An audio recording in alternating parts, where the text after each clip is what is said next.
भाइयों और बहनों, नमस्कार। आज मैं लेकर आया हूँ अपनी कहानी मज़दूर मंडी। रात गहरा गई है, बस्ती में चारों ओर सन्नाटा छा गया है। एक हाथ में पानी का गिलास और दूसरे हाथ में दवाई की गोलियां लेकर पार्वती घर से बाहर आई। आंगन में सो रहे अपने पति रामनाथ को पुकार कर वह बोली, लो उठिए, दवाई खा लीजिए। पत्नी की आवाज़ सुनकर खाट में गठरी बना हुआ रामनाथ उठ बैठा हुआ। दवाई हाथ में पकड़ी तो खांसी का दौरा पड़ गया। खांसते खांसते उसकी पसलियां दर्द करने लगी। पानी का गिलास नीचे रखकर पार्वती उसकी पीठ सहलाने लगी। थोड़ी देर बाद जब खांसी थमी तो रामनाथ ने पानी के साथ गोलियां हलक में गटक ली। पार्वती उसके पाँवों के नज़दीक बैठ गई और बोली, आज कुछ ज़्यादा ही गर्मी है, घर के अंदर तो ठहरा ही नहीं जाता है। रोटी बनाते समय भी मैं पसीने से तरबतर हो गई थी। यहाँ आंगन में तो ठंडा ही है।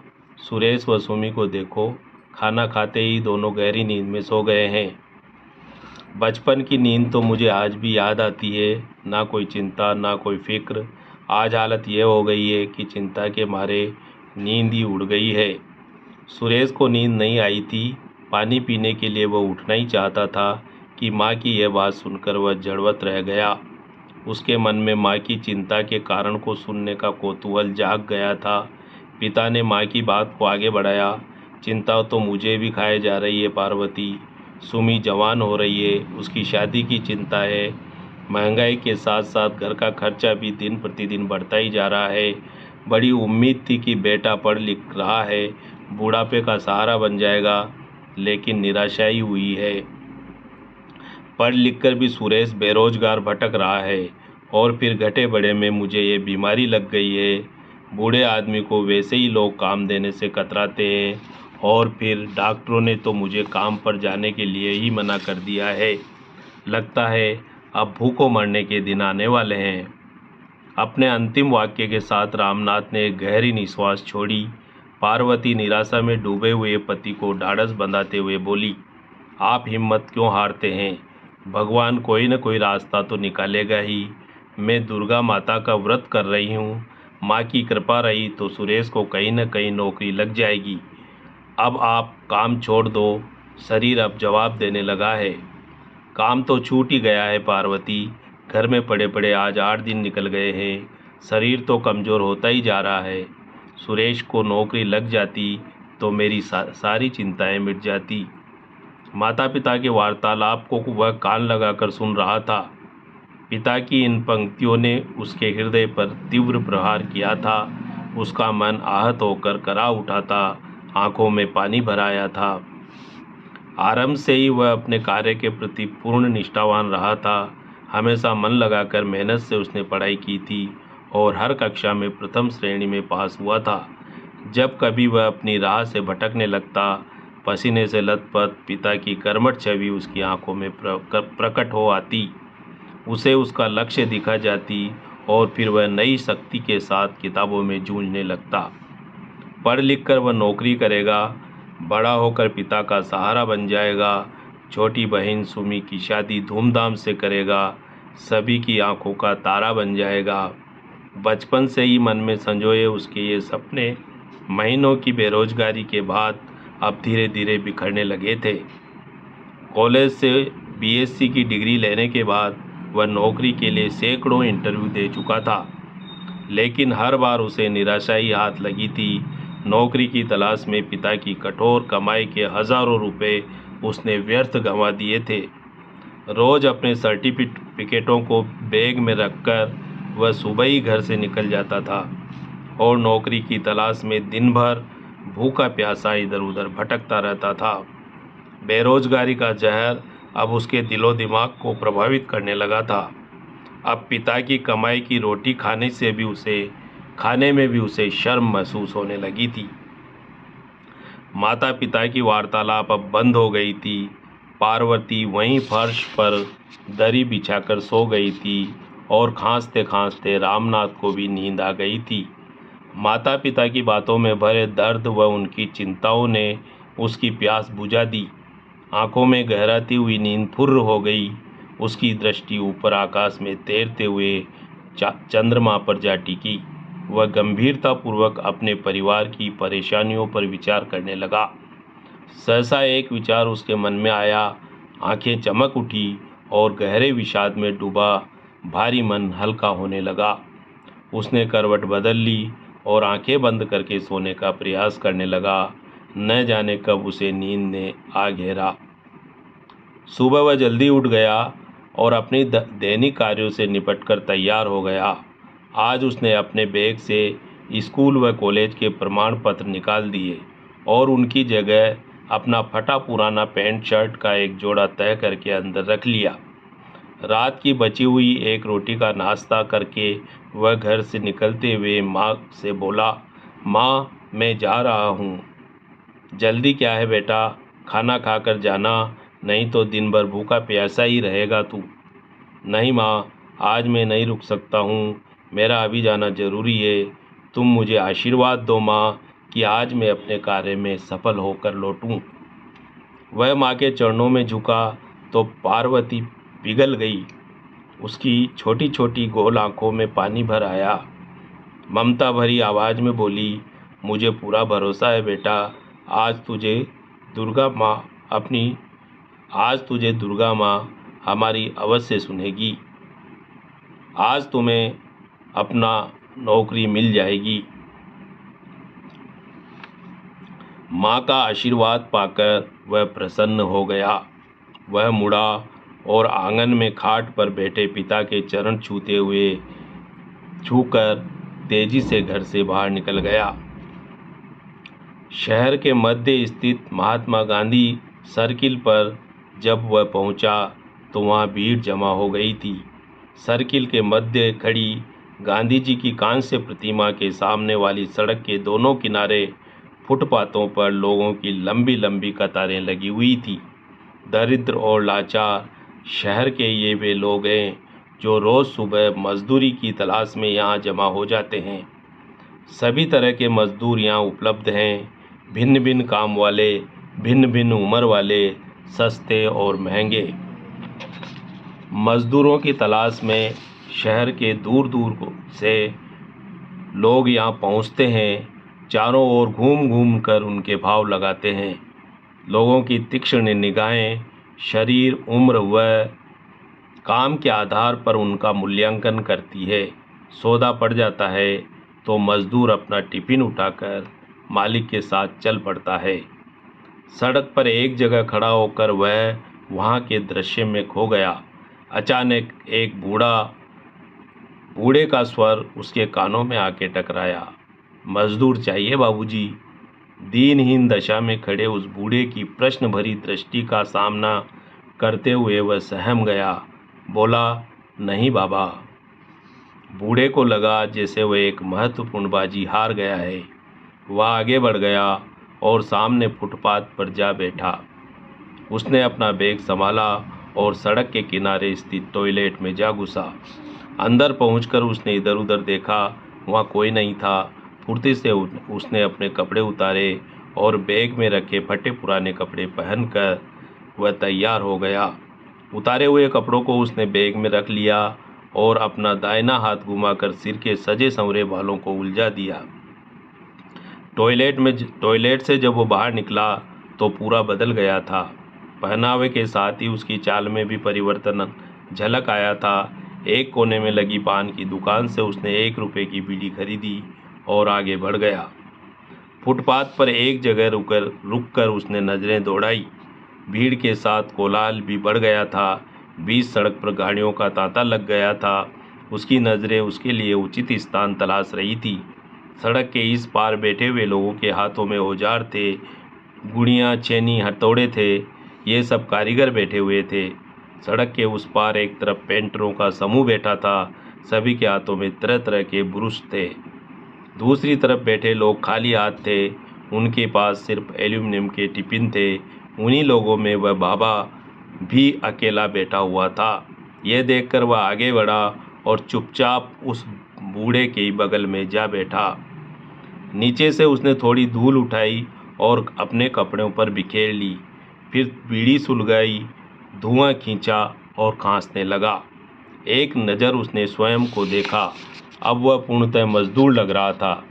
इसी समय किसी ने उसे पुकारा, ए लड़के, चूने का काम करेगा? उसने नज़रें उठाकर देखा, एक श्वेत वस्त्रधारी मोटा थुलथुल व्यक्ति सामने खड़ा है। गले में सोने की चेन और आंखों पर काला चश्मा। सिर हिलाकर उसने उसके प्रश्न का उत्तर दिया। वह फिर बोला, दिहाड़ी कितने रुपए लेगा? 100 रुपये। ठीक है, चल उठ जा।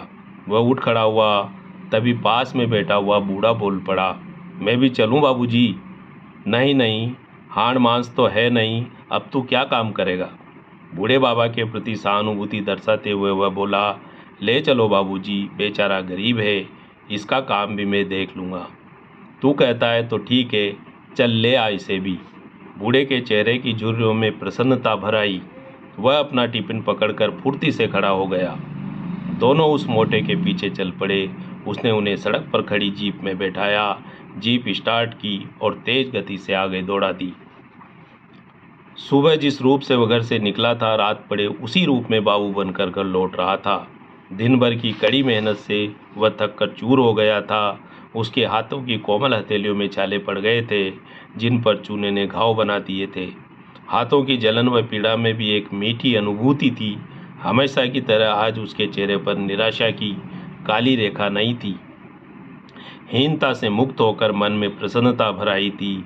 वह एक जीते हुए सिपाही की भांति तेज कदमों से घर की ओर बढ़ रहा था। घर में पहुंचते ही उसने आंगन में बैठे माता पिता के चरण छुए, फिर दौड़कर सुमी को गले लगा लिया और हर्षित होकर बोला, माँ, आज मुझे नौकरी मिल गई है। पिताजी, अब आपको काम करने की जरूरत नहीं है। आज से घर का सारा खर्चा मैं चलाऊंगा। अब आप चिंता मत कीजिए। सुमी के लिए वर की तलाश कीजिए। बहन की शादी का सारा खर्चा मेरे कंधों पर है। यह सुनकर पार्वती व रामनाथ के चेहरे खिल उठे। अपनी शादी की बात से लजाकर सुमी घर में दौड़ गई। दुर्गा माँ की स्तुति करते हुए माँ बोली, हे दुर्गा माँ, तू धन्य है, तूने ठीक समय पर अपने भक्त की मदद की है। रामनाथ भी स्वयं को नहीं रोक पाया। खुशी से उसके हृदय से उद्गार फूट पड़े। मैंने ठीक कहा था न सुरेश, कि ईश्वर के घर में देर हो सकती है, लेकिन अंधेर नहीं। मन ही मन उसने ईश्वर से क्षमा मांगी। वह सत्य को छुपा रहा था। जब से वह पैदा हुआ था, उसके माता पिता ने सपने संजो लिए थे। अपने पुत्र को वे जमाने की ठोकरों से मुक्त रखेंगे, पढ़ा लिखा कर वे उसे काबिल इंसान बना देंगे। आज उसने माता पिता के सपनों को ढहा देने की उसमें हिम्मत नहीं थी। पुत्र को रोजगार मिल गया तो रामनाथ स्वतंत्र हो गया था। दिनों दिन अब उसके स्वास्थ्य में सुधार होने लगा था। सुरेश की दिनचर्या भी अब निश्चित हो गई थी। वह रोज़ सुबह उठकर जल्दी उठ जाता था, नहा धोकर तैयार हो जाता था। तब तक माँ और सुमी मिलकर उसका टिफ़िन तैयार कर देती थी। टिफ़िन व बैग लेकर वह घर से निकल जाता था। गांधी सर्किल पर पहुंचकर सबसे पहले वह टॉयलेट में घुसता था और मजदूर बनकर बाहर निकलता था। बूढ़े रतन बाबा फुटपाथ पर मुस्कुराते हुए उसका स्वागत करते। आसपास बैठने वाले कई और मजदूरों से भी वह घुल मिल गया था। लेकिन रतन बाबा से अधिक लगाव के कई कारण थे। वे उसके पिता की उम्र के हैं। ईश्वर ने उनको बेटा नहीं दिया है।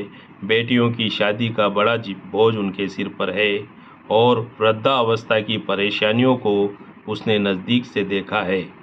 वह उनको हिम्मत बंधाता, अपने साथ काम दिलाता और जितना हो सकता दिन भर उनकी मदद करता। आज गर्मी अधिक थी और शायद इसी कारण मंडी में श्रम के खरीदारों की कमी थी। सूरज ऊपर आसमान में चढ़ गया था। उसकी प्रखर किरणें त्वचा को झुलसाने लगी थी। लेकिन फिर भी एक आस से बंधे मजदूर फुटपाथ को नहीं छोड़ रहे थे। वे भी अब निराश होने लगे थे।